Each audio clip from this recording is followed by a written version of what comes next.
بأقدام الأسطورة صلاح وأليوت، ليفربول بيفوز على نادي ليل في الإنفيلد بنتيجة 2-1 وما زال في صدارة دوري أبطال أوروبا. مباراة للتاريخ، برشلونة لا يمت، برشلونة يعود من بعيد ويتغلب على بونفيكا ب5 أهداف مقابل 4 في الجولة السابعة من دوري أبطال أوروبا.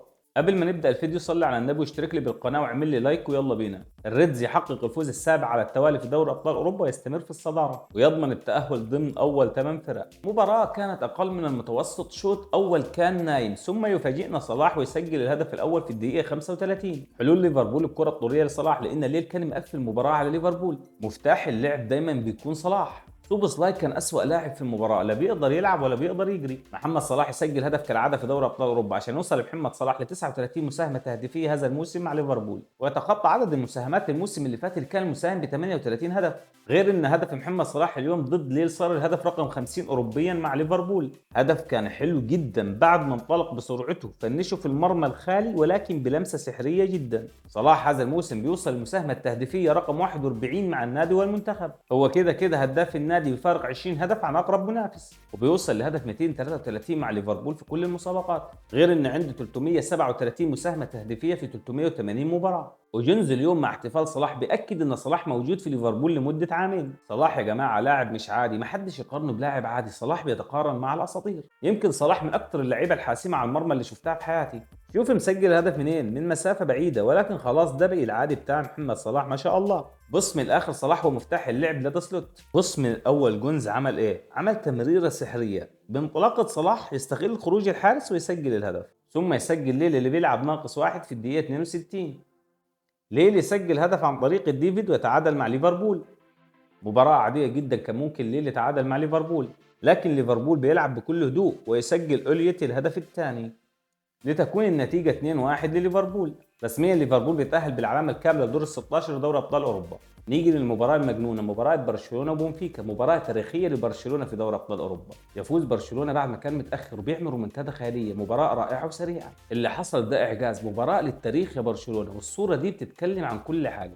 قبل ما نتكلم عن المباراة، عصام الشوالي دايما موجود في الرومنتادا، دايما تعليقه بيخلي المباراة في حتة تانية تماما. بدر هو سبب الرومنتادا من وجهة نظري، هو الاسيست ده سبب الرومنتادا. رافينيا بعيد عن الهدف الاول من اغرب الاهداف اللي انا شفتها في حياتي. شفت ازاي في اخر ثانية بدل ما يكون هدف لبونفيكا وكمان في احتمالية لضربة جزاء مرتدة خارقة، شفت ازاي رافينيا قدر يتعامل مع المرتدة لوحده، قطم وشات.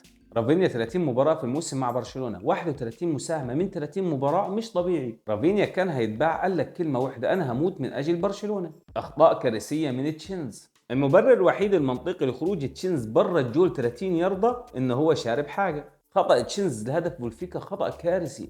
تعال نشوف ملخص بسيط للمرتدة العالمية لبرشلونة. في الدقيقة الثانية من بداية المباراة يسجل بنفليتس الهدف الأول لبولفيكا، هدف في غاية الجمال والروعة زي ما انتم شايفين.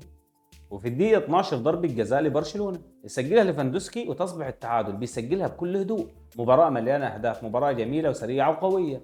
شايفين تمريرة جميلة من بولفيكا. نشوف خروج تشينزي، واحدة من أغرب صور كرة القدم عدت في هذه المباراة. شايفين الخطأ الفادح، بيلعب كاراتيه على لاعب بولفيكا ويسجلها بالفليتس اليوناني لتكون النتيجة 2-1 لبولفيكا.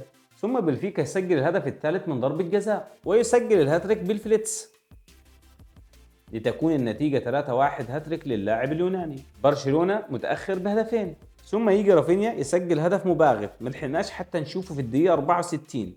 كده بولفيكا 3 وبرشلونة 2 في هجمة ما شفناهاش، وبولفيكا يسجل الهدف الرابع لتصبح النتيجة 4-2. ثم ركلة جزاء لبرشلونة ويسجل ليفاندوسكي هدف تقليل الفارق في نفس المكان لتكون النتيجة في الدقيقة 77 4-3 لبولفيكا. وبيدر أحسن لاعب في المباراة من وجهة نظري، وبيعمل أسيست رائع وجالسية برأسية رائعة تكون النتيجة 4-4. ورافينيا الفنان ينفرد بالمرمى ويسجل هدف الفوز لبرشلونة. رومونتادا رائعة خيالية، وتنتهي المباراة بنتيجة 5-4 لبرشلونة، والبرسا في المركز الثاني ب 18 نقطة ويتأهل رسميا للدور القادم بدوري أبطال أوروبا. يا جماعة في خبر حلو، احتمالية كبيرة صلاح يجدد لليفربول سنتين. مبروك لليفربول ومبروك لبرشلونة، والسلام عليكم ورحمة الله وبركاته.